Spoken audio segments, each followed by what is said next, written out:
The signs before the end. In the beginning of the second dispensation of Christ, when she was resurrected by God the Father and her heavenly wisdom was returned to her, she began to reveal the mystery of God the Father, Melchizedek, and his Christ, Lisbet. But foolish men immediately accused her of copying Zhang Gilja, a 75-year-old Korean woman who falsely claims and pretends to be God the Mother, and to have fulfilled all the prophecies of the Bible. Being the fools that they are, they didn't even do a proper investigation and accused Christ Lisbet as if she had some kind of conspiracy theory, and they ended up misjudging the true Christ. The difference between that Korean woman and Christ Lisbet is like night and day. Even though Zhang Gilja is correct in saying that God is also a mother, she shows her falsehood by referring to her deceased husband as Jesus Christ.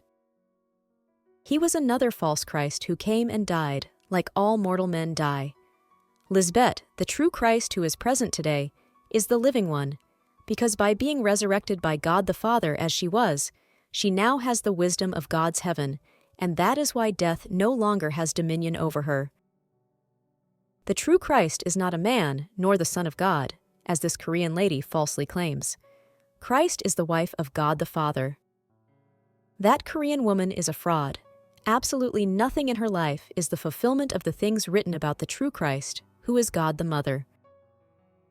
This woman from South Korea has not revealed the name of God the Father either, and if Christ were a man, and she were the wife of Christ, then why has she not said what the name of God the Father is? Shouldn't a daughter-in-law know the name of her father-in-law? It's funny, because if you hear that woman, you will see that everything she says is exactly the same as what all the other antichrists around the world have said and done. They are all ministers of Satan and who have always appeared before the arrival of the true Christ.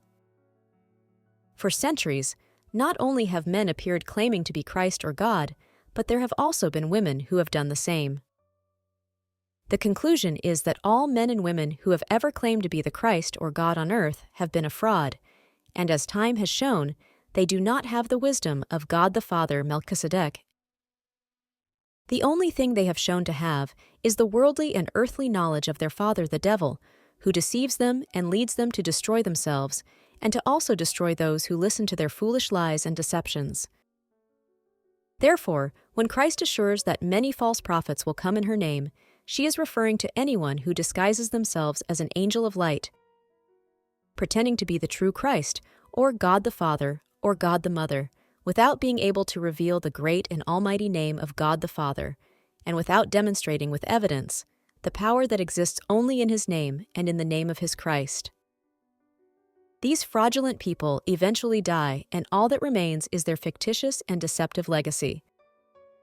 So no matter how many people you see with money and earthly power saying that they have divine power or that they come from God, Christ herself tells you today that they are all liars and swindlers. Because, first of all, they will never be able to prove anything that comes from God, and second of all, they are not Christ Lisbet, the only woman on earth who has God's undeniable and irrefutable power in her name. Amen.